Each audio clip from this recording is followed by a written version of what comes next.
Hey guys, what's up and welcome back to another video. Today we're going to be talking about the update and some of the things that are new in the Clash Royale community. And also we'll be opening the shiny Ultimate Champion draft chest. I'm looking forward to that so much. But before we get into that, I would like to tell you guys, thank you so much for almost 15,000 subs. I'll be trying to update more regularly. And yeah, once again, just thank you. And then second off, my coaching page for Master.gg is now in the link in the description. I'm looking forward to coaching some people, and I think that's going to be a really fun experience, and it'll help me as a player and as, you know, just as a Clash Royale YouTuber and everything. So, and then finally, the third thing I would like to say is the tournament is quickly approaching in 2 weeks. I believe it's on the 25th. Don't quote me on that, though. It's not this weekend, but the next. I will be in Sacramento, and there will be a live event with up to $10,000 in prizes based off how many people sign up, and I hope you guys can attend. If any of you can, please go to the link in the description below and sign up, and I'll be there. Feel free to come by and say hi. I'll be casting, and I'm looking forward to that. So, with that, we will be getting into the video. So, let's go ahead and open up this legendary draft chest. I will hide this real quick. Can't have that shown, I assume, huh? I'm not sure why my touch didn't show, but anyway. Let's get right into that. The purchase is set. 9,000 gold, not bad, almost 10,000. Minions are skeletons, so it doesn't make a difference. It's just going to be extra gold either way, I guess. But I'm not maxed out on... Oh, yeah I am, so I'm maxed on both, so it doesn't matter. It's just free gold. Ooh, mini pick or Valkyrie? Let's go mini pick. Wow, I have a lot of Valkyries. Oh, but it's because I haven't upgraded as much.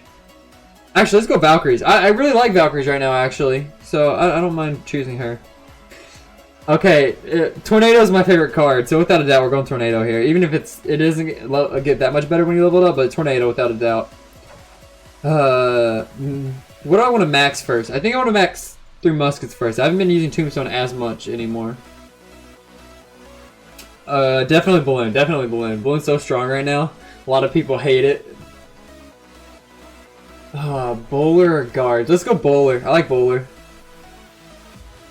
Alright. Oh, the legendaries. Oh, this is so tough. So Princess is so solid, but I almost have level 4 Electro Whiz. Should I go for getting closer to... An Electro Whiz is probably better in the meta right now.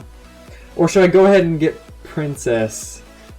I'm sure there are people in the comments that are gonna hate me either way for this decision, but I'm gonna go Electro Whiz just because it's so strong right now. And we got a second legendary. I gotta go Log. Getting a level 4 Log will be huge, because once it's level 4 it kills max Princesses and max Dark Goblin. So yeah, let's go Log for sure. Although Lava Hound is solid too. Dude, that chest is so good. I like it. 19 and 20 epics are huge, because epics are so slow to get. I can't wait. So, I mean, I'm going to talk about this a little bit more, but I can't wait until I can get these every month. Like, anything that Supercell adds that gives us free cards is amazing, and I'm happy that they did so. So, let's just have this up as a reference, and I'll kind of run down the list and give you my opinion on everything. Oh, and definitely check out Orange Juice. I'll link him. You could just search it too. It's not that hard to find Orange Juice's channel. He's an awesome guy, and I appreciate watching every video that he puts out. It helps me as a competitive player and as much as it helps anyone else. So, we'll get right into it. Leagues. Enter the first league at 4,000 trophies. Climb through 9 leagues all the way to the Ultimate Champion League. Collect a monthly season reward based on the highest league you reached. And I don't need to really... You guys kind of understand the gist, I'm sure, but I'm just going to talk about like what I think about the changes, not so much as like... You guys should probably already know the changes, and if you don't, like I said, go check out Orange Juice. But so leagues are awesome, I think, because... It's going to give people a lot less incentive. It's going to give people a lot less incentive to drop. And it's going to make them start higher. So we're not going to have the start of the seasons where you have these max players just creaming people that are at the same reset point at them at 4,000. So I think that's really cool that they lowered that. I mean, raised it. And they also raised the limit. So now you can, like, here, I'll show you. Clash of the Ash talked about this in his video. I don't remember if you want to mention it or not, but you can, if you want to, you can raise the trophy high to 4,600. So they're looking out for like kind of the competitive clans too, which I think is really cool. They're giving us the best of both worlds. They're helping out these top players, and they're also helping out the casual player by giving additional cards. And I really love the implementation of being able to choose one or the other. That's a really cool thing, because it gives us like some choice in what we want, as opposed to the randomized fact where you might get like 50 rages or something. So I think that's really cool. So clan battles, oh my god, I'm so hyped for this. I'm so hyped for clan battles. It'll be so fun. Even if it's kind of chaos, I think it's just really cool to be able to work with your teammates together. And so, as a competitive player, as someone who is in practices and calls with my teammates all the time, I think it's really cool to have the team aspect and to work with others and to talk to them over voice call and to strategize and to kind of help each other with their perspective on the game and to help them with matchups. So I think this is really cool. I mean, obviously this isn't exactly the same, but the fact that they're bringing in the team aspect to Clash Royale, which is innately a single player game 1v1, is really cool, and I think it'll be cool for others to experience what I've experienced in my competitive career.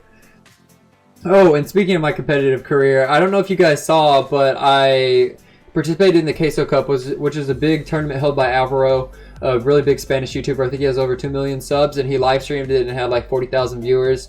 I made it in a 32-man bracket that had Marcel P, CMC, Pompeo, Surgical Goblin. I took second place. I lost to CMC in the finals. I was up 2-1, but I finished out 2 wins, 3 losses, and I ended up losing. It was very close. Well played by CMC.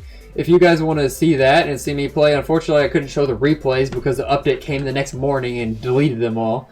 But that was really good. I beat a few good players. I mean, obviously everyone in there was really good. There was a bunch of pro players. It was an awesome tournament to play in and to participate with. And they hosted it, and there's a prize, and it was really fun to do. But if you want to see those, I believe Woody streamed every match up to the finals because they had to cast something else. And then Alvaro streamed the finals. It won't be in English, but you can watch it, and it's really cool if you want to see me play there. So anyway, let's get along with this.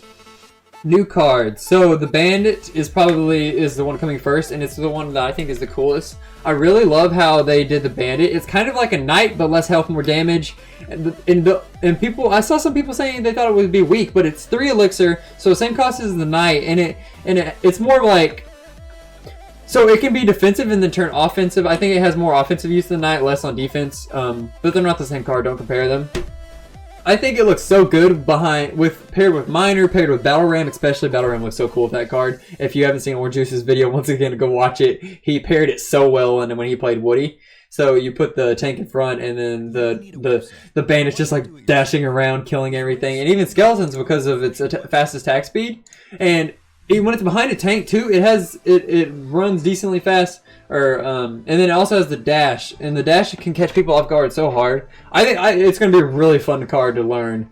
I think it has there's like a lot of skill involved in using that card, and I think it'll be really fun to use. And I think it'll definitely at least be a good card, if not a really good card, once people figure out how to use it. And I think it'll be good to let it kind of sit once it gets out, because it could be something like the Miner to where people don't realize its strength right away. But I think it looks like a really, really cool card if you can figure out how to use it. And then next up would be, I'll say Bats first, because Witch is like a product of the Bats. Bats look really cool. They're flying skeletons. People, I mean, they could be weak. I think they'll definitely have utility though, because the fact that they fly, obviously they don't have the ability to block stuff, but they also have a much higher chance of doing more damage because they're not as easy to get rid of, because ground targeting things can't kill them, and they also won't die to things like Log, which is really meta. And they'll die to Zap, but I don't that many people run Zap anymore just because of how nerfed it's been. So I think it'll be interesting to see how they turn out, but I really like them. I think they can be good. And then as far as the Dark Witch goes, she seems kind of she's melee, which is really weird. But we'll see. It's going to be a while before she comes out, so we can see what changes they make. And maybe I could be wrong, because she has 4 elixir, so that's kind of cool. I think the thing that right now she seems only viable in huge deck, because she also has like a death. When she dies, more bats pop up, but she only spawns 2 each time. I think I think her only purpose currently would be to put her behind a giant or a golem or a lava hound. Because then when she dies, those bats are a problem for the enemy, unlike skeletons that can be easily taken out. But that'll be interesting. And then finally, there's Heal, which I'm not a big fan of. If it has defensive applications like defending against in graveyard and defending things from poison to stay alive for graveyard, I think that's kind of cool because graveyard needs a harder counter. But I'm not as big a fan of it seeing it in Lava Loon, which is what I worry will be a thing because Loon staying alive for that one extra tick is a game changer.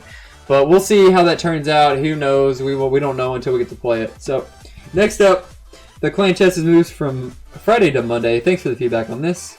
That's a good quality of life change. Challenge crowns will now, that's an awesome. Challenge crowns will now contribute to clan chest and crown chest. That is awesome.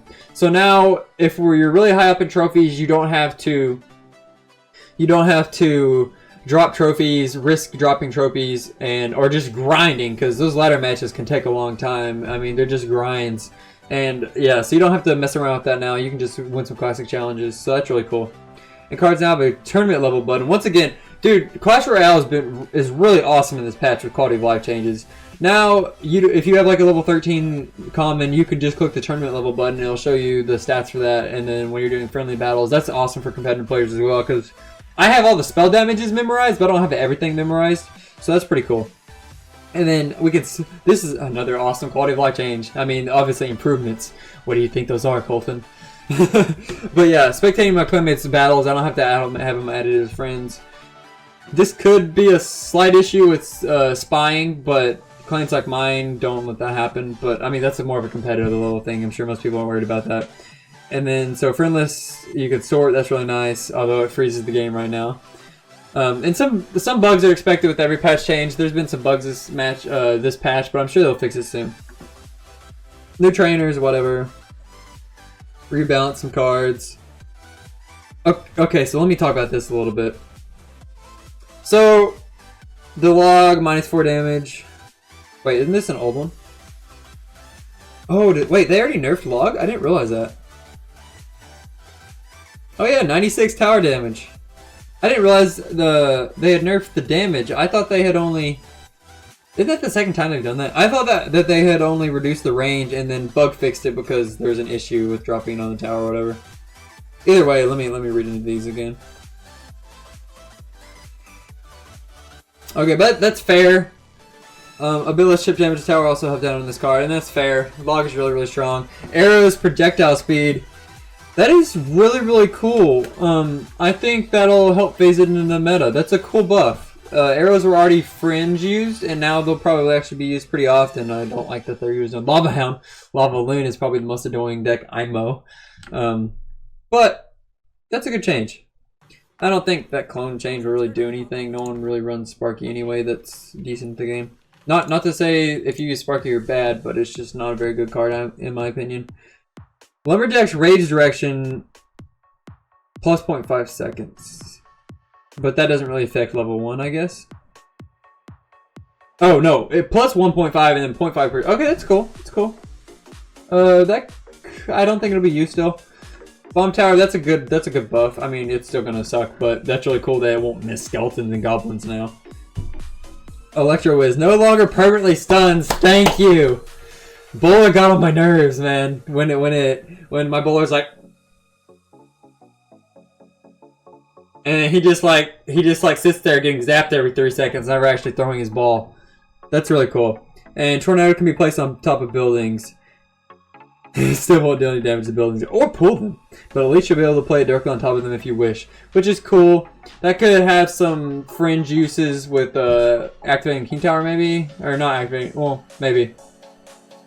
I'll have to test that out. It could be make it faster for certain minor placements, but that's cool. Yeah, that's interesting. I'll have to see how that exactly affects it, but I think that's really cool. So all in all, I'm really excited for this patch and the changes that are coming, the new cards, the leagues, everything done here by Supercell. I think was well thought out, and as soon as they fix the bugs, I think it'll be a really cool system. So thank you guys for watching the video, and I will be back very soon with another. See you guys next time.